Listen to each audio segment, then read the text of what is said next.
नमस्कार। आप देख रहे हैं बिस्तक का खास शो। बाजार में आज बहुत ज्यादा गिरावट देखने को मिल रही है। 22,000 के लेवल के नीचे आ गई, ये तो बात समझ में आती है, लेकिन 22,000 का स्तर जिस लिहाज से तोड़ा है, जिस तरीके से तोड़ा है, वो आउट ऑफ सिलेबस है। डोनाल्ड ट्रंप की नीतियां बाजार को बहुत परेशान कर रही हैं। इंडियन मार्केट्स नहीं, ग्लोबल मार्केट्स में हाहाकार मचा हुआ है। एशियन मार्केट्स की स्थिति देखो तो 5% से 12% की गिरावट देखने को मिल रही है। जी हाँ, 12% हैंगसेंग नीचे है, 6% तो निके जापानीज मार्केट नीचे है। इंडियन मार्केट्स 4% नीचे है। 19.5 लाख करोड़ रुपए का मार्केट कैप साफ हो गया है सिंगल ट्रेडिंग सेशन में। ऐसा क्या हो गया? निवेशकों के मन में अब डर है, घबराहट है।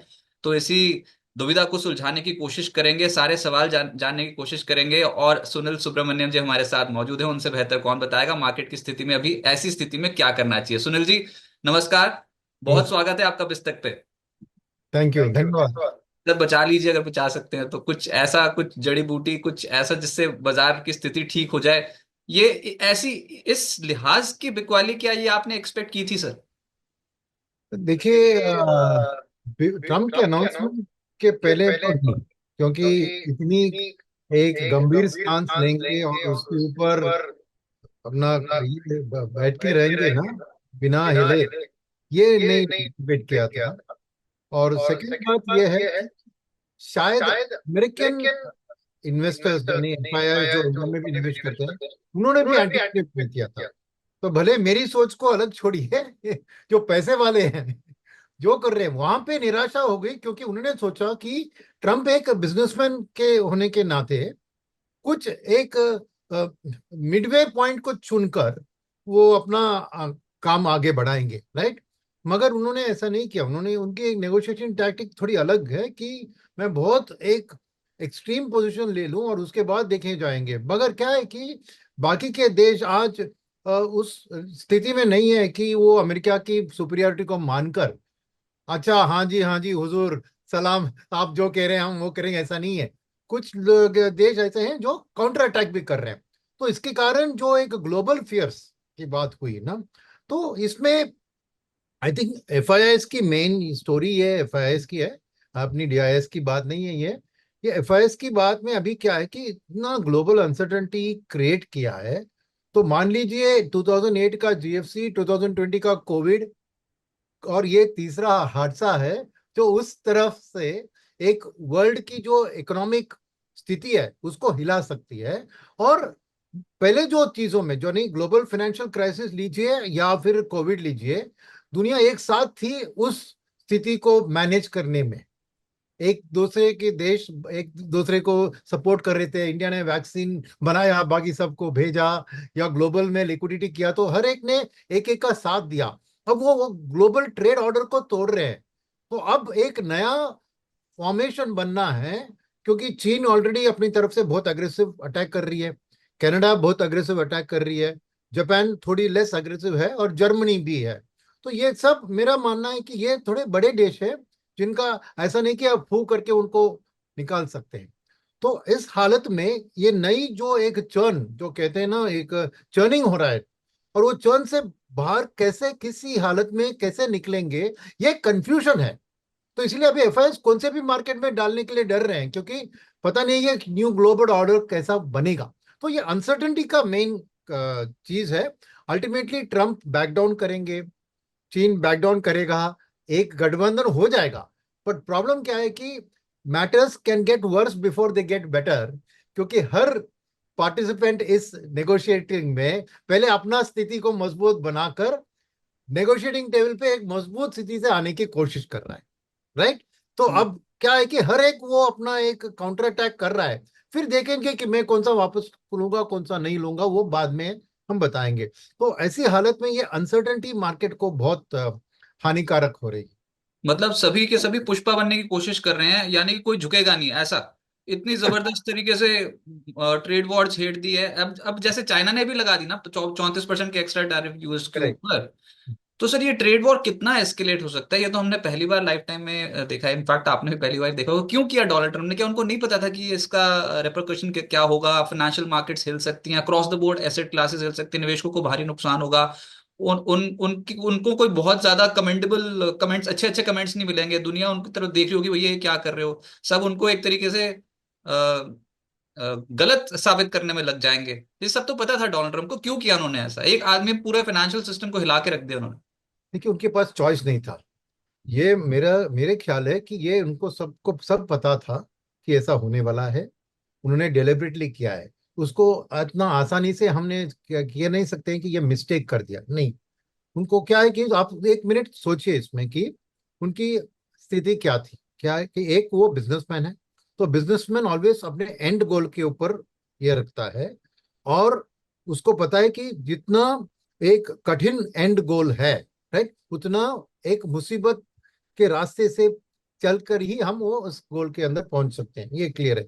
अब उसमें देखिए कि उसकी बात क्या है कि अमेरिका को अगर वो वापस नौकरी हमसे, उसकी वोट बैंक कौन सी है, उस वोट बैंक उसकी है जो मिडिल में अमेरिका में, जो historically Ford, Chevrolet, general Motors, इनके जो कार्ड बनाते थे ना, वहां पे जो एम्प्लॉयमेंट है वही है इनका मेन वोट बैंक, उसको रस्ट बेल्ट कहते हैं।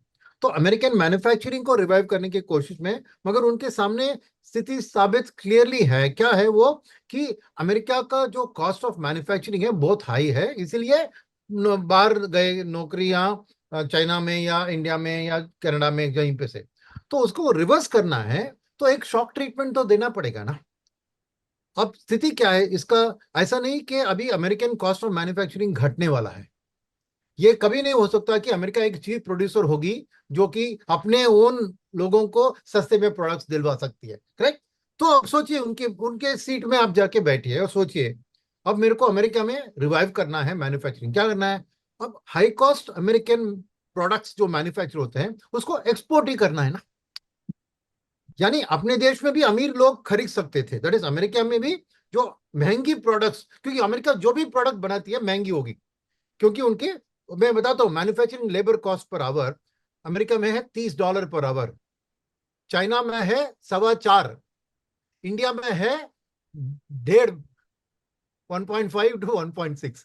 फर्क इतना है। अभी $30 पर आवर मैन्युफैक्चरिंग कॉस्ट में जो प्रोडक्ट बनेगी वो बहुत महंगी प्रोडक्ट होगी, राइट। मगर वो महंगी प्रोडक्ट, यानी टेक्नोलॉजी में इतना एडवांस होना चाहिए कि कोई उसके बिना न रह पाए, राइट। या फिर एकदम उसका कोई ऑल्टरनेटिव नहीं हो तो महंगी प्रोडक्ट को आप खरीद लेंगे, राइट। तो उसकी अल्टीमेट कोशिश ये है कि वो जो महंगी प्रोडक्ट बनाकर एक्सपोर्ट करना है। तो पहली बात ये सोचिए कि वो कभी अमेरिकन मैन्युफैक्चरिंग से American bottom of the pyramid consumer को कोई प्रोडक्ट सप्लाई नहीं कर सकते। उसको पता है कि मेरे को बाहर चीप लेबर का एडवांटेज लेना ही है। मगर उसको काउंटर करने के लिए, क्योंकि नौकरियां चली जा रही है अमेरिका से ना, तो काउंटर करने के लिए हाई वैल्यू प्रोडक्ट को बाकी देशों को वो जबरदस्ती वो एक्सपोर्ट करना चाह रहे हैं। अब वो एक्सपोर्ट करना चाह रहे हैं तो दो चीज सामने होती है, क्या है? फर्स्ट, अमेरिकन मैन्युफैक्चरिंग को सस्ता इंटरेस्ट रेट की जरूरत है, क्योंकि तो ही वो बोरो करके कैपेसिटी क्रिएट कर सकते, number one. Number two, dollar को वीक होना चाहिए, क्योंकि डॉलर वीक हो तो ही अमेरिकन एक्सपोर्ट को सपोर्ट मिलेगी ना। एक स्ट्रांग डॉलर से, बिल्कुल जैसे हमारी बात भी है ना, हमारा रुपी वीक होता है तो एक्सपोर्ट को सपोर्ट मिलती है। सिमिलरली, तो डोनाल्ड ट्रंप के पास दूसरी दो चीज चाहिए उसको, एक चाहिए इंटरेस्ट रेट कट, दूसरी चाहिए उसको एक वीकर डॉलर। तीसरी बात क्या है? तीसरी बात यह है कि अमेरिकन कंज्यूमर को अब थोड़ा बहुत ये कॉस्ट, ये टैरिफ लगा रहे हैं तो कॉस्ट इंक्रीज तो आएगा ही ना, राइट। तो उस टैरिफ इंक्रीज को कम कराने के लिए क्या करना चाहिए? जितना ओवरसीज लोग जो एक्सपोर्ट करते हैं अमेरिका को, जो थोड़ा बहुत कारखाने, यानी सप्लाई चेन में एक फाइनल प्रोडक्शन का अगर अमेरिका में वो एस्टेब्लिश कर लें, तो उस हिसाब तक आपको थोड़ी बहुत मैन्युफैक्चरिंग की जॉब्स क्रिएट होगी। तो उसका तीसरी कोशिश है कि किसी ना किसी तरह थोड़ा बहुत तो, जो पूरा बांग्लादेश में, इंडिया में, चाइना में जो मैन्युफैक्चर हो रहा है, एटलीस्ट एक portion of the supply chain को अमेरिका में लाने की कोशिश करो तो थोड़ी बहुत नौकरी क्रिएट होगी, राइट। और फाइनल पॉइंट क्या है कि अगर आप देखें तो उनकी जो, सॉरी वो पॉइंट में मिस कर दिया, जब मैं याद आऊंगा मैं करूंगा, मेरे फ्लो में था, सर मैंने मेरे को मिस। तो आपके जो पहले दो पॉइंट्स है ना, कि एक्सपोर्ट्स को बढ़ावा देना और ब्याज दरों में कम करना, सर ये ब्याज दरों में कम करने वाला पॉइंट ही थोड़ा समझ में नहीं आया, क्योंकि वो तो जेरोम पोवेल के साथ लड़ाई कर बैठते हैं। वो बोल रहे हैं कि आप अपना काम करो, राजनीति में मत मत पड़ो, आप ब्याज दरें कम करने पे सोचो। कल भी दोनों के बीच में करेक्ट। क्या है कि उधर जो उधर कमेंट्स आए थे वो ज्यादा अच्छे थे नहीं। जेरोम पोवेल बोल रहे हैं कि स्लो डाउन देखने को मिलेगा जिस तरीके की पॉलिसीज ये ड्राफ्ट करें। बताओ, अपने ही सेंट्रल बैंक के चेयर पर्सन के साथ, चेयरमैन के साथ आपकी नहीं बन रही है, देखिए तो नहीं आप बनेगी अकेले चल रहे हो क्योंकि फिर तो। नहीं नहीं देखिए, तो इसलिए आप देखिए दो चीज हुआ है ऑलरेडी। आप देखें तो वेदर फेड रेट करता है नहीं, अमेरिका 10 ईयर गिर गया, तो ट्रम्प की वो कोशिश तो सक्सीड हो रही है। हम्म। सेकंड, अगर ये थोड़ी स्लो डाउन आ जाएगी ना, इन्फ्लेशन पहले इन्फ्लेशन आएगी समझिए, नहीं, फिर स्लो डाउन आएगी, स्लो डाउन आएगी तो ऑटोमेटिकली रेट कट बनेगा। तो ट्रम्प को इतनी आसानी से मत लीजिए, अल्टीमेटली वो रेट कट जेरोम पोवेल से बनवा के ही रहेंगे। इसलिए वो स्लो डाउन को इंट्रोड्यूस कर रहे हैं इनिशियली, क्योंकि नहीं तो पवल सुन नहीं रहे हैं उसकी ना। आप समझ रहे हैं? देखिए आज पवल कह रहे हैं कि आप इन्फ्लेशन बढ़ेगा तो मैं रेट कट नहीं करूंगा, मगर अगर इन्फ्लेशन बढ़ेगी और कंज्यूमर डिमांड गिरेगी और अमेरिकन जीडीपी स्लो डाउन में चलेगी, तो पवल के पास चॉइस ही नहीं है, डेटा के माफिक उसको रेट कट करना ही है ना। राइट। और अब मेरे को याद आया वो अगला पॉइंट जो मेरे मन में था कि ट्रम्प के लिए ये टैरिफ, आप सोचिए कि टैरिफ पैसा किसको जाता है? गवर्नमेंट ऑफ अमेरिका को। सरकार, हाँ, सरकार। तो आज एक top of the line simply tariff को इनटू द इंपोर्ट्स अब मल्टीप्लाई करें तो करीबन 650 से लेकर 1 ट्रिलियन डॉलर, 650 बिलियन से 1 ट्रिलियन डॉलर का इनकम अमेरिका को आएगा। तो अब उनकी सबसे पहली प्रॉब्लम क्या है कि अमेरिका की ट्रेड डेफिसिट और उनकी फिस्कल डेफिसिट, उनकी बोरोइंग 121% ऑफ जीडीपी उनके देश की बोरोइंग है, और इस साल करीबन 9 बिलियन डॉलर मैच्योर हो रहे हैं उनके डेट। करेक्ट। तो ये फिस्कल इनकम आएगा तो फिस्कल उनकी इंप्रूव होगी। ओके। और सेकंड बात है कि उनको लोअर इंटरेस्ट रेट आने से रीफाइनेंसिंग ऑफ द डेट भी सस्ते में मिलेगा। तो आप ये सब सोचिए कि ट्रंप ने बहुत अपनी तरफ से एक समझदारी वाली बात ही की है। क्या दाव में डाला उसने? वर्ल्ड ट्रेड ऑर्डर को दाव में डाला उसने। बाकी देश दोस्त थे उसको भी अभी दाव में डाल दिया। वो एक रिस्क लेने के लिए तैयार है कि मेरा पॉलिटिकल रिलेशन जैसे भी हो जाने दो, मैं अपने मकसद में सही रहूंगा। और अगर सोचते हो तो उसका एक, क्या कह रहे हैं ना, मैंने एक बुक पढ़ा था, उसका बुक है एक ट्रम्प का कुछ बुक साल भी पहले लिखी, उस, हाँ। बुक भी लिखी है उन्होंने। हाँ बुक भी लिखी है, उसमें लिखा है उन्होंने कि negotiating art of deal making लिखा है बुक। हम्म। और उसमें लिखा है कि आप कभी भी नेगोशिएट करते हो तो इतना एक एक्सट्रीम पोजीशन में ले लो ताकि फाइनली आपको जो मिले वो आपके एक्सेप्टेबल रेंज में आ जाए। राइट।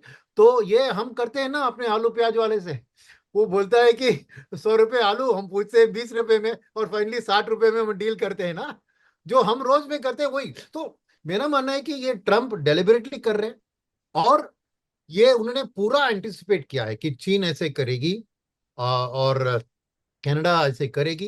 ये सब उनको पता था, इसलिए वो कनाडा को भी पहले से बोलते ना 51 स्टेट बन जाओ अमेरिका का। राइट। तो ऐसा नहीं है कि उनके ये सब, और उनके भी जो भी अभी उनके सेक्रेटरी जो अभी आके बात कर रहे हैं वो यही कह रहे हैं कि ये हमने एंटिसिपेट किया था, मार्केट आज ऊपर जाएगी नीचे जाएगी हमें कोई फर्क नहीं है, एक स्लो डाउन तो आएगी, वो स्लो डाउन के बाद ही हमारा इंप्रूवमेंट होगा, साफ कह रहे हैं। तो ऐसा नहीं कि मैं कहूंगा कि डोनाल्ड ट्रंप जी सरप्राइज नहीं है बाय दिस रिएक्शन। ओके। मगर बाकी देश में, राइट, अभी एक कंफ्यूजन भी पैदा होगा। देखिए मैंने सुना कि वियतनाम ने कह दिया कि हम सब टैरिफ को हटा देंगे। राइट। कुछ एक देश है ऐसे जो कह रहे हैं कि ठीक है हम इसके कारण टैरिफ हटा देंगे, पर चीन है वो डाल रही है एडिशनल टैरिफ भी। राइट। तो एक इन्वेस्टर के तौर पर, एफआईआई के तौर पर, ये कंफ्यूजन स्थिति है कि इस लड़ाई में दोनों घायल होंगे, दोनों की खून बहेगी, मगर कौन जिंदा रहेगा at the end of it? Right.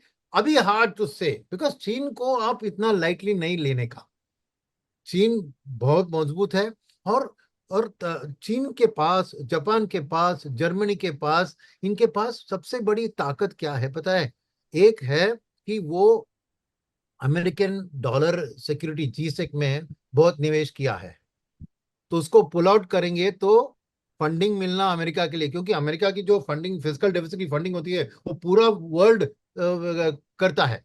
ये ना है कि खाली अमेरिकन पब्लिक ही उसको सब्सक्राइब करती है, पूरे देश के सॉवरेन वेल्थ फंड सब ने अमेरिकन टी बिल्स में निवेश किया है ना, यानी कि world is financing America physical deficit. अब ये लोग अगर उसको बेचने चले गए तो उधर हालत, फॉर रीफाइनेंसिंग को पैसा नहीं, तो वो एक उनका अस्त्र उनके पास है। सेकेंड अस्त्र जो मैं कहूंगा कि जर्मनी के पास नहीं है मगर चीन और जापान के पास है, उनकी करेंसी को डिवैल्यू करना। क्योंकि टैरिफ जितना वो बढ़ाएंगे उतना, अगर करेंसी को डिवैल्यू किया तो समझिए कि टैरिफ को न्यूट्रलाइज कर दिया। तो ये पावरफुल वेपन है जापान के पास और चीन के पास, क्योंकि जर्मनी एक यूरो के अंदर है, इतना इजी नहीं है उनको करेंसी को मैनिपुलेट करना, मगर चीन और जापान आसानी से ये कर सकते हैं। ये दूसरी बात है। तीसरी बात है गोल्ड। अभी जर्मनी ने सब अपना गोल्ड अमेरिका में रखा है, तो वो कह रहे हैं कि मैं पुल आउट करूंगा गोल्ड को। अगर वो गोल्ड पुल आउट किया, इसलिए गोल्ड भी आज करेक्ट हो रहा है। नॉर्मली क्या होता है क्राइसिस पे, गोल्ड बढ़ता है। इस क्राइसिस में आप देखिए गोल्ड, क्योंकि अभी गोल्ड का डंपिंग सभी देश, अमेरिका में जो भी देखो, अमेरिका ने भी अपना गोल्ड को यूके से वापस अमेरिका में लेके आ गए थे कुछ दिन पहले, आपने पढ़ा। अब जर्मनी कह रही है कि मैं अपना गोल्ड को अमेरिका से निकालूंगा बाहर। तो ये एक जो कंफ्यूजन अभी है, नो दो दो वो कंफ्यूजन को क्लैरिटी मिलने में वक्त तो लगेंगे। वो टाइम कितना लगेगा कहना मुश्किल है, मगर इसमें एक सिल्वर लाइनिंग है कि जो भी चीज है इसमें फायदा एक बंदा या एक देश है जिसको जरूर इसमें से फायदा बनेगा, वो है भारत। तो मैं वही पूछ रहा था, भारत सरकार के पास क्या विकल्प है? अगर चाइना के पास और जापान के पास करेंसी डिवैल्यूएट करने का विकल्प है, तो इंडियन गवर्नमेंट के पास क्या विकल्प है? हमारा कितना प्रतिशत ऑफ जीडीपी अमेरिका पे एक्सपोर्ट होता है? और हमारे मार्केट्स बहुत ज्यादा ओवर रिएक्ट कर रहे हैं, या फिर इन सिंक ग्लोबल मार्केट्स जैसे जैसे टूट रहे हैं हमारे मार्केट भी टूट रहे हैं और कोई ऑप्शन ही नहीं है? देखिए बहुत से सवाल आपने पूछ लिए। पर क्योंकि वो तनाव भी इतना ज्यादा है कि समझ में नहीं आ रहा है। जब आपकी मेरी बात हो रही है, मेरी स्क्रीन पे ऊपर नजर जा रही है 21,900 भी तोड़ दिया, बताओ। इतनी जबरदस्त बिकवाली इंस्टीट्यूशंस कर रहे हैं। देखिए पहली चीज मैं कहूंगा कि इंडिया के पास विकल्प की जरूरत नहीं है, क्योंकि हम एक क्या कह रहे हैं, अपोजिशन, हम एनिमी नहीं है अमेरिका का। चीन, जापान, जर्मनी, कनाडा, मेक्सिको, ये सब अपने को एक एनिमी मानते हैं अमेरिका को, नहीं बहुत नाराज है। और इस उसमें वो सोच रहे हैं कि हम भी कैसे पत्थर फेंके ट्रंप के ऊपर, जैसे ट्रंप ने पत्थर फेंक लिया हम हमारे ऊपर। हमारी सोच वैसी नहीं है। हमारी सिचुएशन को जरा समझिए। पहले वर्ल्ड एक्सपोर्ट शेयर हमारा 2% है, जिसमें मैन्युफैक्चरिंग का डेढ़ है हमारा। एक्सपोर्ट्स, सर्विसेज एक्सपोर्ट्स का ही थोड़ा ज्यादा है 4%, इसलिए ओवरऑल 2% है हमारा। तो हमारी जो सिचुएशन है वो है कि हम यहाँ से नीचे और गिरने की ज्यादा संभावना नहीं है। क्या 1.5-2% से शायद हम 0.25 या 1.5% तक गिर सकता है, राइट। तो वो बड़ा गिरावट है हमारे लिए, मगर ओवरऑल वर्ल्ड ट्रेडर रोल की झमेले में ये कुछ भी नहीं है, number one. Okay. Number two, हमारे लिए क्या है, आप सब लोग भूल जा रहे हैं कि जब मोदी जी गए थे अमेरिका में, तो दोनों ने बातचीत की थी और एक सामने एक जॉइंट रिलीज ऑफ स्टेटमेंट हुआ था, जिसमें क्या लिखा था क्लियर कट कि आज जो 150 से 170 बिलियन डॉलर का टोटल ट्रेड वॉल्यूम है। अभी ट्रेड वॉल्यूम माने इंपोर्ट और एक्सपोर्ट को दोनों ऐड करना, डिवाइड नहीं करना। यानी अब हमारा नेट सरप्लस 50 बिलियन के करीब है ना। वो 50 कैसे बनता है समझिए, 110 हम उनको एक्सपोर्ट करते हैं, 60 वहां से इंपोर्ट करते हैं, राइट। तो 110 माइनस 60, 50 का सरप्लस हमारा। मगर टोटल ट्रेड वॉल्यूम 110 प्लस 60 170 की है, रफली मैं कह रहा हूं, राइट। अब उन्होंने क्या स्टेटमेंट दिया कि 2030 तक, यानी ज्यादा टाइम नहीं, 5 साल में इसको 500 बिलियन तक लेके जाएंगे। अब अगर ट्रंप सोच रहे हैं कि मैं इंडिया से कुछ काम नहीं करूंगा, तो ऐसे स्टेटमेंट क्यों देते हैं? समझ रहे हैं आप कि हम अपना ट्रेड ग्रो करें, मगर डेफिनेटली वो अपनी ये ट्रेड सरप्लस 50 बिलियन को 200 बिलियन जाने में नहीं देंगे। वो समझना भी जरूरी है। यानी हमें भी कुछ अमेरिका से खरीदना होगा, ताकि ट्रेड सरप्लस जो है वो बढ़ते नहीं है और कायम रहती है, राइट। अब बात जो मैं बता रहा हूं इंडिया के बारे में, कि इसीलिए हमारा इसमें फायदा नहीं है कि हम कुछ काउंटर टैरिफ डालें, राइट। क्योंकि हम इस स्थिति से चीन से जितना हम छीन सके एक्सपोर्ट अमेरिका को, वही हमारी कोशिश होनी चाहिए कि हम इस कंफ्यूजन से फायदा उठा सके, राइट, नंबर वन। अभी उसके लिए क्या जरूरत है? फर्स्ट इज दैट हमारी भी कॉस्ट ऑफ प्रोडक्शन कम होनी चाहिए। मैंने अभी आंकड़े बताए आपको ना, $30 अमेरिका, 4.25 चीन, हमारा 1.5 है। तो ऑलरेडी कॉस्ट का एडवांटेज हमारे पास है, number one. Number two, labour supply की बात, ये क्योंकि अगर कुछ मैन्युफैक्चरिंग शुरू होता है, कुछ एक 10 15 20 साल की बात है ना, वहां पे लेबर सप्लाई पे चाइना की सबसे बड़ी प्रॉब्लम क्या है आज, कि उनको जो उन्होंने one family one child policy को जो इम्प्लीमेंट किया था, उसके कारण उनकी वर्किंग एज पॉपुलेशन श्रिंक हो रही है, घट रही है। और एक 20 साल का आउटलुक ले लें उसमें, तो करीबन समझिए 11 करोड़ लोग चीन में वर्किंग फोर्स से बाहर जा निकलने वाले हैं अगले 20 साल में। कितने? 11 करोड़। 11 करोड़। उसी टाइम फ्रेम में इंडिया में, मैं 2025 से 2045 की बात कर रहा हूं, इंडिया में 15 करोड़ लोग घुसने वाले हैं लेबर फोर्स में। तो नौकरियां कहाँ हैं?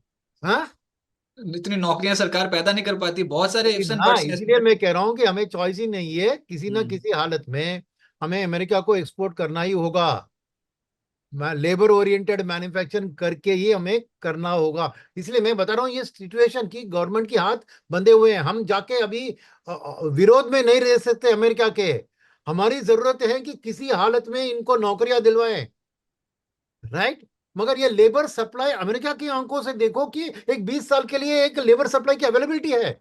और हमसे सबसे नजदीक देश है इंडोनेशिया, जिसका है 1.5 करोड़, हमारा 15 करोड़, उनका 1.5 करोड़। क्यों कह रहा हूं? हमारी सिचुएशन को समझाने की कोशिश कर रहा हूं। एक तरफ चाइना की मुसीबत है हमें किसी भी हालत में, इसलिए हम अगर पूरे टैरिफ को जीरो करा दें, इसमें भी गलत नहीं होगा। मैं नहीं कह रहा हूं कि ये होने वाला है, मगर हम ऐसे करा दे तो गलती नहीं है, क्योंकि उससे जो बेनिफिट हम पा सकते हैं वो भयंकर बेनिफिट हो सकती है। और इसमें और दो अस्त्र भी हमारे पास है जो हम इस्तेमाल कर सकते हैं। एक अस्त्र यह है कि अमेरिका कुछ ना कुछ एक्सपोर्ट करने की कोशिश कर रहा है, राइट। अब उनकी मैन्युफैक्चरिंग कॉस्ट बहुत हाई है, तो हाई मैन्युफैक्चरिंग कॉस्ट से क्या प्रोडक्ट ऐसे हम उनसे खरीद सकते हैं जो हम अफोर्ड कर सके, वो है एडवांस टेक्नोलॉजिकल डिफेंस इक्विपमेंट, जैसे F-35 प्लेन, जहां पे हाई टेक्नोलॉजी के कारण जो महंगी प्रोडक्ट 80,000 उनकी पर कैपिटा इनकम है, या $30 पर आवर मैन्युफैक्चर कॉस्ट है,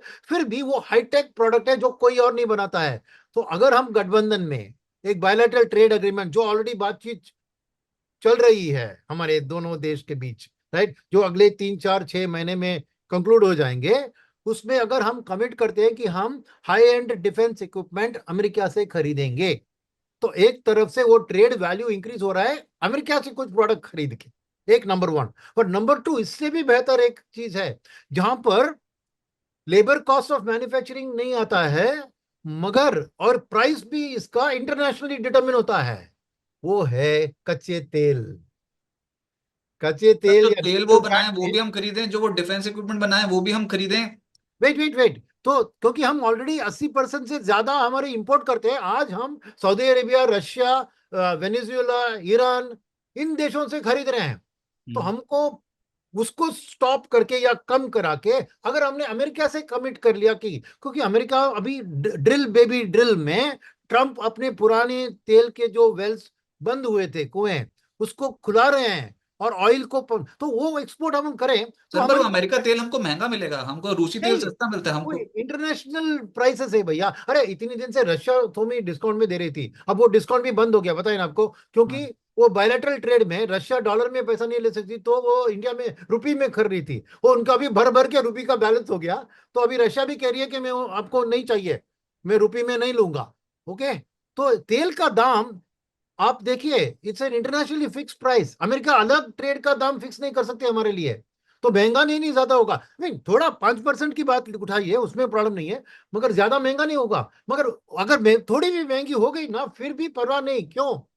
अगर ये $500 बिलियन में, समझिए कि आज का $50 बिलियन सरप्लस है, समझिए उसको $75 बिलियन सरप्लस तक ही ले जाते हैं, यानी हम्म। 275 और 300 हम यूएस को एक्सपोर्ट करते हैं, और 225 वहां से इंपोर्ट करते हैं, राइट। तो उनसे यहां आज का इंपोर्ट हम 30 बिलियन कर रहे हैं या 60 बिलियन कर रहे हैं, वो 225, 4 गुना ऑलमोस्ट बढ़ जाएगा ना। तो ट्रंप के लिए बड़ा विक्ट्री होगा ना ये, कि मैंने इंडिया से डील कर दिया और हमने हमारे एक्सपोर्ट्स ऑयल और डिफेंस वो 4 गुना बढ़ा देंगे। तो इसमें क्या है, बट हमारे लिए $300 बिलियन, हमारी करंट एक्सपोर्ट्स 110 से 3 गुना $300 बिलियन बन जाएगी ना। तो यहाँ पे हम सेइंग कि आज की स्थिति में ये बहुत एक नहीं दिख रही है सामने, मगर बैकरूम डिप्लोमेसी में, ट्रेड डिप्लोमेसी, यही बात हो रही है। और मेरा मानना है कि 3 4 6 महीने में ये जब बायलैटरल ट्रेड एग्रीमेंट साइन होता है तो ये टैरिफ नहीं आती है बस में, बिकॉज ट्रेड एग्रीमेंट सुपरसीड्स टैरिफ। हम्म।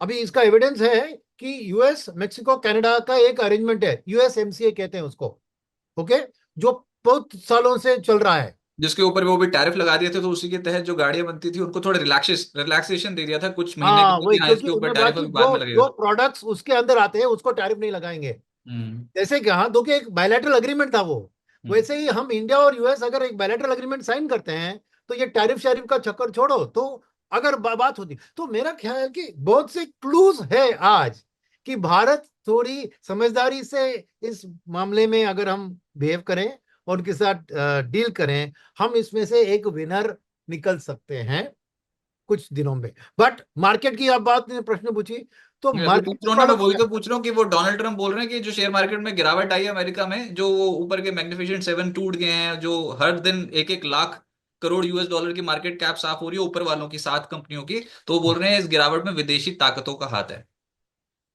नहीं, वो पॉलिटिकल स्टेटमेंट्स, पॉलिटिशियन जो कहते हैं उसको आप नमक का बॉटल हाथ में रखिए और लीजिए। इट्स नॉट समथिंग, बट उसे वो ही डजंट केयर कि अभी के जो स्टॉक मार्केट की करेक्शन है ना, क्योंकि आम जनता को उतना वो इफेक्ट नहीं होगा, तो स्टॉक मार्केट के बारे में उतना फिक्र नहीं है उनको, तो वो हो जाएगी। मगर मेरा मानना है कि हमारी मार्केट में ये सब जो मैंने बातें की ना, ये सब सामने निकल आने तक कोई बिलीव नहीं करेगा कि ऐसी हो सकती है। अभी भी मैं कह रहा हूं, आप देखिए कमेंट्स में आएंगे, अरे ये बकवास कर रहे हैं सुनील सर, ये क्या ऐसे बातें कर रहे हैं, ये रोज मेरी पोर्टफोलियो या लाल रंग में चलती रहे, ये कुछ ऐसे।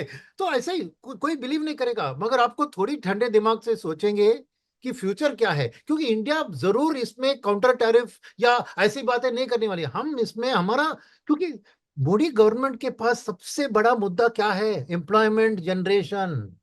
और उसके लिए हमारी देश की पर कैपिटा इनकम से हम हमारे प्रोडक्शन इधर नहीं सप्लाई कर सकता है, हमें बाहर वाले और महंगी देशों में बेचकर ही हमारे देशवासियों को हम नौकरी दिलवा सकते हैं। ये harsh cold reality and truth है। तो बट मार्केट में प्रॉब्लम क्या है, तो अगर हमने कुछ कंसेशंस किए, कुछ हमारे सेक्टर्स इंपैक्ट हो सकते हैं ना, क्योंकि ऐसा नहीं है कि पूरा का पूरा विन विन होगा, विन लूज तो होगा। कुछ सेक्टर्स में हमें कुछ गिव अप करना होगा ना, तो उस सेक्टर को नेचुरली हालत खराब होगी। अब कहना मुश्किल है कि कौन से सेक्टर में दाव पे लगाएंगे नो गोयल जी, पीयूष गोयल जी और ट्रेड टीम, और किसको नहीं, तो ये कंफ्यूजन प्रिवेल हो रहा है। सेकेंड, एफआईएस की बात भी सोचे कि अब निवेश इंडिया में जाके करें तो प्रॉब्लम क्या है कि ये अनसर्टेनिटी से कल कुछ भी होता है और मोदी और ट्रम्प की डील नहीं होती है और डिले होती है, तो तब तक नुकसान ही हो रहा है। तो आज वो क्या कर रहे हैं कि पैसे को निकाल कर कहीं सेफ हेवन में रख रहे हैं। तो ये गिरावट से हम उतना आसानी से बच नहीं सकते, मगर एज अ निवेशक आज हमारी एग्जिस्टिंग पोर्टफोलियो में जो भी हुआ, हमें जाके डर के प्रॉफिट बुक करना नहीं है, हमें सावधान रहना है। फ्रेश पैसा लगाने में भी सावधानी होनी चाहिए, स्टैगर करके निवेश कीजिए, क्योंकि ये फॉलिंग चाकू है, तो गिरेगी और गिरेगी शायद, हो सकता है, मगर बढ़ेगी। जब गिरते चाकू को आप थोड़ी थोड़ी पकड़ेंगे, थोड़े थोड़े तो ही आपको आपके हाथ से खून निकलेगा। डर, बहुत तो डर लगता है, डर तो लगता है, वैसे मानते हो डर तो लगता है, जब बड़े बड़े इंस्टीट्यूशन नहीं खरीदने को तैयार हो तो आम आदमी को क्या समझाएं और कैसे समझाएं, उसका रोज पैसा टूट रहा है। जैसे रियल एस्टेट में पैसा लगा दो एक बार तो तय हो गया कि इस घर की कीमत इतनी थी, तो उसके बाद लोग देखते नहीं, 3 4 साल, 4 5 साल 6 साल देखते नहीं कि कितने, चाहे वहीं खड़ी रहे कीमत कोई बात नहीं, लेकिन देखते नहीं। यहाँ पर तो रोज रोज टकटकी भरी नजरों से देख रहे हैं कि भैया मेरा तो पैसा इतना चला गया, अचानक से इतनी बुरी तरह गिरावट, हाहाकार मचा हुआ स्टॉक मार्केट पे। आज आपकी हमारी बात हो रही है तो 1000 पॉइंट से ज्यादा साफ हो गया है निफ्टी। हम्म, तो ये म्यूचुअल फंड्स वाले क्या कैसे मैनेजर्स संभालते हैं, उनके पास तो बहुत सरप्लस मनी पड़ी होती है लोगों की। नहीं, वो भी आज अभी डिप्लॉय नहीं करेंगे ना। देखिए क्या है कि उनको भी आज उसको कैश में रहने से ना, उनकी भी आउट परफॉर्मेंस होगी इन फॉलिंग बेंचमार्क। तो कब खरीदेंगे? कल इन्वेस्टर अचानक की ऊपर खुल गई इन्वेस्टर तो? की वेल्थ को अगर प्रोटेक्ट कर रहे हैं तो आज वो कैश बैलेंस को इंक्रीज करेंगे, तभी वो आउट परफॉर्म कर पाएंगे ना। कैश बैलेंस को कैसे इंक्रीज करेंगे, बेचकर? हाँ, ये भी बेच रहे ना। ये आप सोच रहे हैं कि खाली एफआईएस बेच रहे हैं और मार्केट गिर रहा है? भैया हाँ। नहीं, नहीं। डीआईएस भी बेच रहे हैं। लो नहीं तो अब तो इतनी मतलब भयंकर ओवर। गिरावट कहाँ से है? अरे मिड एंड स्मॉल कैप में भी गिरावट आ रही है ना। एफआईएस थोड़ी मिड एंड स्मॉल में इतना कंट्रोल करते हैं ना। एफआईएस का बहुत लिमिटेड है मिड एंड स्मॉल कैप में। मिड एंड स्मॉल कैप में करेक्शन कितना हो रहा है देख लीजिए आप इंडेक्स में। राइट, तो डीआईएस भी बेच रहे हैं, डीआईएस भी कैश क्रिएट कर रहे हैं, क्योंकि उनका अलग और एक है कि अभी जो अर्निंग सीजन की रिजल्ट शुरू होगी ना 10 तारीख से, उससे ही वो एक फ्रेश आउटलुक बना सकते हैं ना। तब तक वो कौन से सेक्टर, स्टॉक और कंपनी को अभी चुनेंगे। अभी एक माहौल ये है कि, और ये अर्निंग सीजन इसीलिए इंपॉर्टेंट है, नॉट के ये 3 महीने में क्या हुआ, कि अगले साल का आउटलुक क्या है। वो हर एक अपना एक करेक्शन करेगा ना अपना। जो कोई एक्सपोर्ट ओरिएंटेड कंपनी है तो जरूर इसमें उसकी कुछ कैलकुलेशंस होगी, या डोमेस्टिक वाली कंपनी को, तो ये जानना जरूरी है। तो आज इंफॉर्मेशन नहीं है कुछ फंड मैनेजर्स के पास कि हर कंपनी अपने फ्यूचर के बारे में क्या बता रही है, नंबर वन। नंबर टू ये है कि देखिए हमारी जीडीपी ग्रोथ में मेरा मानना है कि मे बी 20 या 30 बेसिस पॉइंट्स ही इंपैक्ट हो सकता है। यानी 6.5 की बात हो रही है, 6.1 6.2 तक गिर सकती है। राइट, उतना ज्यादा जीडीपी में नहीं, क्योंकि एक्सपोर्ट का शेयर ही कम है हमारी जीडीपी में। राइट, मगर ईपीएस ग्रोथ ऑफ कंपनीज में इसके कारण 5% भी करेक्शन हुआ ग्रोथ रेट में, तो 5% तो मार्केट को वैल्यू करेक्ट करना ही है ना। समझ रहे हैं आप, ये पांच बहुत। परसेंट कम हुआ, ये तो ज्यादा हो गया सर, मतलब ये तो अरे हो बहुत गया, ज्यादा। बात अलग हो गया, मगर मैं कह रहा हूं तो उतना तो होना ही चाहिए ना। ऐसा नहीं कि इस मार क्यों मैं कह रहा हूं कि डीआईएस की सोच मैं आपको बता रहा हूं, डीआईएस क्यों जाके खरीदेंगे आज, हम्म। क्योंकि उनको भी नहीं पता है कि ये सिचुएशन माहौल, क्योंकि आज चाइना ने कुछ अनाउंस किया, कल ट्रंप ने काउंटर चाइना टैरिफ और 20% लगा दिया, तो अरे सर और सर सर सर बस। तो ये वही मैं कह मतलब रहा हूँ। फिर तो निपट जाएंगे बड़ी बुरी ये तरीके मोहम्मद से। अली और जो जो फ्रेजियर का जो बॉक्सिंग फैन चल रहा है ना, तो कौन नॉकआउट पंच डालेगा अभी नहीं है, अभी लड़ाई तो हो गई। तो एक मैं वही कह रहा हूँ, तो इसलिए मैंने अपनी बातों में इंडिया का फायदा मैंने पॉइंट आउट करने की कोशिश किया है, ताकि लोग भरोसा रखें। देखिए इस मॉल में अभी जाके खरीदने का वक्त नहीं है, क्योंकि ये और गिरावट हो सकती है, नहीं ना आपको पता, ना मुझे पता, ना किसी को पता। मगर सावधानी रहना है, मगर डरना नहीं है, डर के पैसा निकालना नहीं है, क्योंकि ये वाला जो गिरावट है ये सून बदलेगा। बट वक्त की बात है, और अगर पैसे की जरूरत नहीं है तो आप जाके रिडीम मत कीजिए। वो राइट। ना ऐसा लग रहा है जैसे तुक्का ही लग गया है, जब कोविड के बाद पैसा लगाया था ना मार्केट में सबने, और कुछ उछल उछल के आ गए थे ट्रेडर्स और हाँ इन्वेस्टर्स, जो हाँ डालो वो भागता जाता था, तो लग रहा है तुक्का बढ़ गया। अब हाँ। जिसका पैसा लगा रह गया वो बेचारा फंस गया, जिसने निकाले वो देखा मेरे को मार्केट आती है। अब ये वाला हिसाब किताब हो गया सर। ये अभी वैल्यूएशन, मतलब वैल्यूएशन भी तो कोई चीज होती है। तो अब अगर वो वैल्यूएशन टर्म्स में देखोगे तो रिलेटिवली हम क्या ग्लोबल मार्केट से अभी सस्ते हैं, बराबर हैं? एशियन नहीं, मार्केट जिस तरीके से टूट रहे हैं 10 10 12 12%, हम भी वैसे ही गोता लगाएंगे या फिर हम आउटशाइन करेंगे अभी? एज अ कौन से पर्सपेक्टिव पूछ रहे हैं आप? तो एशियन मार्केट्स के पर्सपेक्टिव, अमेरिका तो टूट रहा है, उसको थोड़ा एक्स अमेरिका देखते हैं। अभी एशियन मार्केट भी तो टूट रहे हैं, जैसे निके आज 6% नीचे और हैंगसेंग 12% नीचे। तो हम क्या रिलेटिवली आउट परफॉर्म कर सकते हैं? है दम इतना हमारे में? ले ले रिलेटिवली आउट परफॉर्म जरूर होगा, क्योंकि हमारी पास्ट फेलियर है ना कि हमने एक्सपोर्ट इतना बढ़ाया नहीं। ये सब जो टूट रहे मार्केट वो एक्सपोर्ट ओरिएंटेड मार्केट है, जो यूएस के ऊपर डिपेंडेंट है। राइट, तो अच्छा, ये तो फिर हमारे लिए हमने हमने एक्सपोर्ट बढ़ाया ही नहीं, यही हमारे लिए तो वरदान साबित हो रहा है एक तरीके से, कि भाई हमने एक्सपोर्ट नहीं बढ़ाया, हम खुद ही कंज्यूम कर जाते हैं। यस, एक्सपोर्ट नहीं, खुद ही कंज्यूम कर रहे हैं, इसलिए एक्सपोर्ट नहीं किया, क्योंकि हमारी जो एक्सपोर्ट है वो स्ट्रांग नहीं थी। हमारी जो टेक्नोलॉजी या स्किल एंड मैन पावर, हमने एक्सपोर्ट में ज्यादा ध्यान उतना नहीं, पीएलआई स्कीम को शुरू किया, वो भी हम्म। आधा अधूरा आगे बढ़ा है। कुछ सेक्टर्स में इलेक्ट्रॉनिक्स में अच्छा बढ़ा है, मगर किसी और में कुछ नहीं, ऑटो में कुछ नहीं हुआ है। तो बात यह है कि हमारी मार्केट जरूर बाकी एशियन मार्केट्स को आउट परफॉर्म करेगी, उसमें डाउट नहीं है। मगर ये थोड़ी कोई खुशी की बात है इन इंडियन इन्वेस्टर्स को, क्योंकि वो थोड़ी उसको एशियन मार्केट में कुछ एक्सपोजर है। बात राइट। सही है। लेकिन ऐसे गिरते मार्केट में वैल्यूएशंस अभी आपको ठीक लगते हैं कुछ स्टॉक्स के, लार्ज कैप स्टॉक्स के, स्पेशली मिड कैप स्मॉल के, जो बहुत कचर दिए गए हैं, या यहाँ से खरीदारी करना शुरू करें या फिर मैं कहूंगा रुकें? कि डोमेस्टिक ओरिएंटेड जो स्टॉक्स है, जिसका कोई इंटरनेशनल से लेना देना नहीं है, वहां पे जो भी करेक्शन हुआ है वो नॉट जस्टिफाइड है, क्योंकि उनके ऊपर असर नहीं, उतना नहीं होने वाला है। तो यहाँ पे दो चीज सामने आती है, एक है बीएफएसआई और दूसरा कंज्यूमर डिस्क्रिशनरी। ये दोनों डोमेस्टिक डिमांड के ऊपर है। तो बीएफएसआई लेंड करता है कंज्यूमर डिस्क्रिशनरी को ईएमआई के जरिए, और कंज्यूमर ड्यूरेबल्स बढ़ती है, राइट। थोड़ा उस पर भी असर हो सकता है, क्योंकि लोगों का एक वेल्थ इफेक्ट होता है। जब स्टॉक मार्केट में करेक्शन होता है तो उनकी भी खरीदारी की मन थोड़ी ये हो जाती है, कम हो जाती है। तो डेफिनेटली थोड़ी इम्पैक्ट रहेगी ऐसी, मगर इतना नहीं जितना कि एक एक्सपोर्ट ओरिएंटेड सेक्टर पे लग सकता है। तो रिलेटिव सेफ्टी में मानता हूं कि एफएमसीजी, कंज्यूमर डिस्क्रिशनरी, और जो, क्योंकि बात यह है कि डोमेस्टिकली अब तो आरबीआई का रेट कट तो समझिए ऑलमोस्ट 100% रेडी है, क्योंकि वर्ल्ड की आउटलुक भी डाउन है, तो ग्रोथ का आउटलुक भी नीचे हो रहा है, हमारी इन्फ्लेशन भी घट रही है। तो एक सिल्वर लाइनिंग यहाँ पर है कि जरूर आरबीआई दोनों लिक्विडिटी और रेट कट दोनों में इस पॉलिसी में सपोर्ट दिलवाएगी। तो अगर वो हो जाती है तो एक अच्छी खबर है। तो रेट सेंसिटिव की थोड़ी पॉजिटिव बनती है, मगर ओवरऑल मार्केट का वैल्यूएशन अभी भी मैं कहूंगा कि सस्ता नहीं है, क्योंकि हमारी जो उम्मीदें इतनी बढ़ गई थी ना। अभी भी देखिए, forward PE of mid cap and small cap index 30 के करीब है।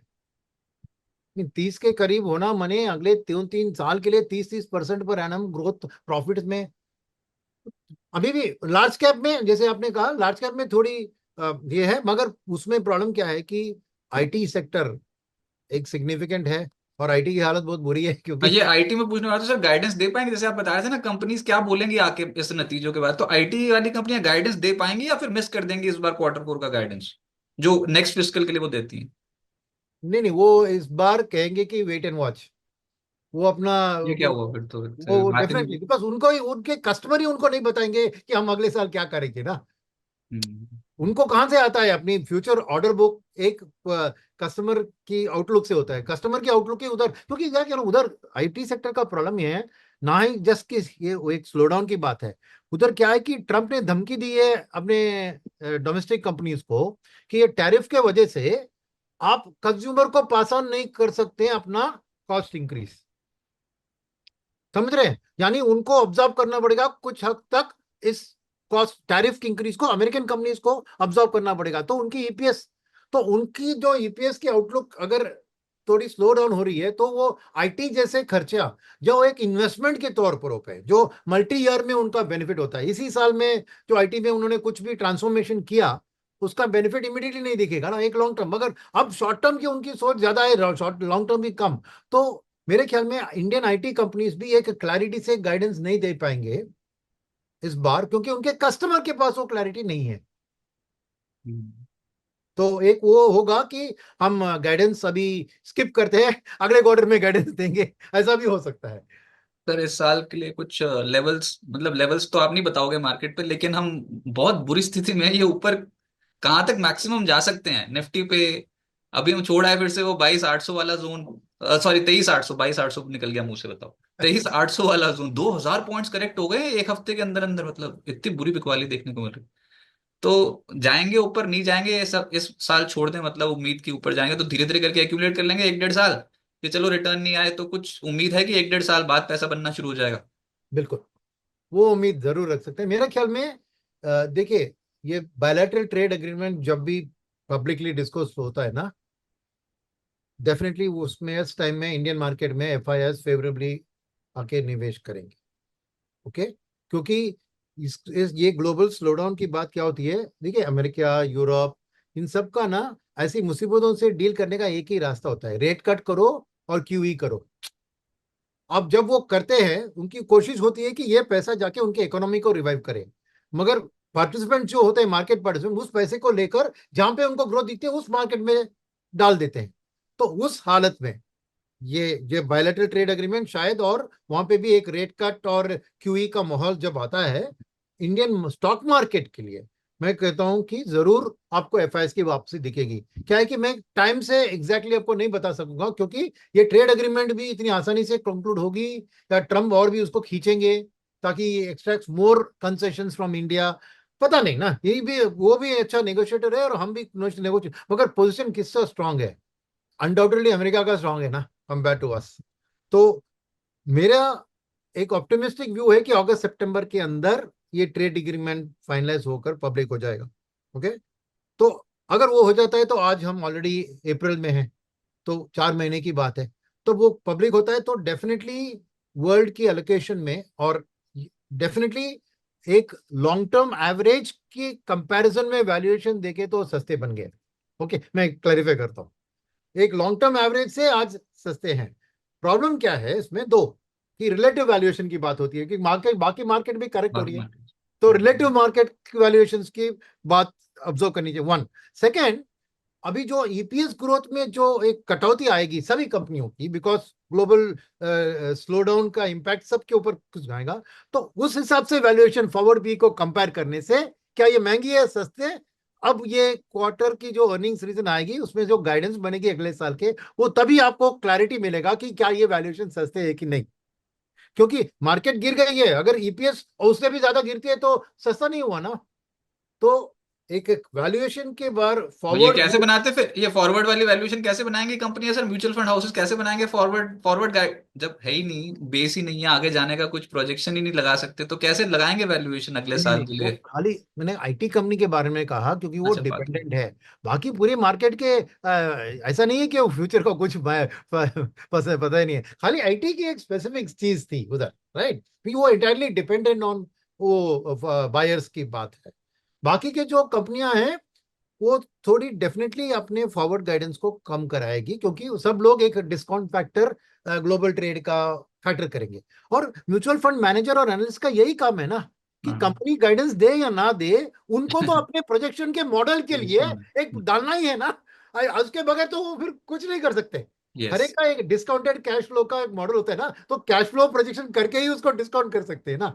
तो हर फंड मैनेजर और एनालिस्ट अपने कंपनीज का एक प्रोजेक्शन तो बनाएंगे, मगर आफ्टर दी अर्निंग सीजन के रिजल्ट को एनालाइज करने के बाद। इसीलिए आज डीआईएस थोड़ी सावधान है, जाके खरीदारी नहीं कर रहे हैं, क्योंकि उनको भी एक क्लैरिटी की जरूरत है, जो आ जाएगा एक एक और महीना में, शायद 50-60% कंपनीज अपना अर्निंग्स रिपोर्ट कर देगी ना बाय 15 मई। सर लास्ट क्वेश्चन ये होगा कि वो मैं कुछ दिन पहले भी इस बात सोच रहा था कि जो गिरावट आती है बहुत वर्ल्ड वाइड, वो ये इन्हीं वजह से आती है, बड़ी देशों की वजह से, अमेरिका डॉट कॉम बबल, उसके बाद फिर अमेरिका 2008 सब प्राइम क्राइसिस, फिर कोरोना, चाइना। और ये तो खैर, ये तो एक ही आदमी की वजह से आ गई, डोनाल्ड ट्रंप, अमेरिका ही है वो भी फिर केंद्र बिंदु। हाँ, तो ये किसी कोई खुश तो है नहीं डोनाल्ड ट्रंप से अभी फिलहाल। और वो जो बड़े बड़े जो ये जो रिसर्च हाउसेस होते हैं, ब्रोकिंग हाउस होते हैं, जैसे जेपी मॉर्गन वगैरह, बोल रहे हैं 60% रिसेशन का खतरा है सर, मंदी आने का। क्या correct। ग्लोबल मंदी आ रही है? नहीं देखिए, अब सिंपल सी बात सोचिए ना, अब इन्होंने टैरिफ लगा दिया, राइट, अब एक एक्सपोर्टर देश, राइट, क्या करेगा? वो टैरिफ पे करके अपना एक्सपोर्ट कंटिन्यू करेगा, राइट, अमेरिका के ऊपर, देखिए। तो अगर वो प्रोडक्ट का दाम, चलिए चीन का प्रोडक्ट है, आज एक आईफोन चीन में जो मैन्युफैक्चर हो रहा है वो $1000 में अगर बिक रहा है, तो अब 1540 डॉलर पे बिकेगा, क्योंकि 54% टैरिफ लग गया, राइट, 1005। अब वो 1540 में वो आईफोन खरीदने वाला अमेरिका में वही लेवल का अपना अपग्रेड करेगा या अपग्रेड को पोस्टपोन करेगा, अपने पुराने आईफोन से नए आईफोन। अरे, 50% महंगी होगी मेरी आईफोन, मैं अभी खरीदूं या कल खरीदूं, करेक्ट। तो एक बात है कि ये टैरिफ तो बढ़ गई, मगर कंज्यूमर उधर अगर खरीदने से इनकार करें तो नेचुरली क्या फायदा, वो सब सरप्लस कैपेसिटी बढ़ जाएगी, करेक्ट।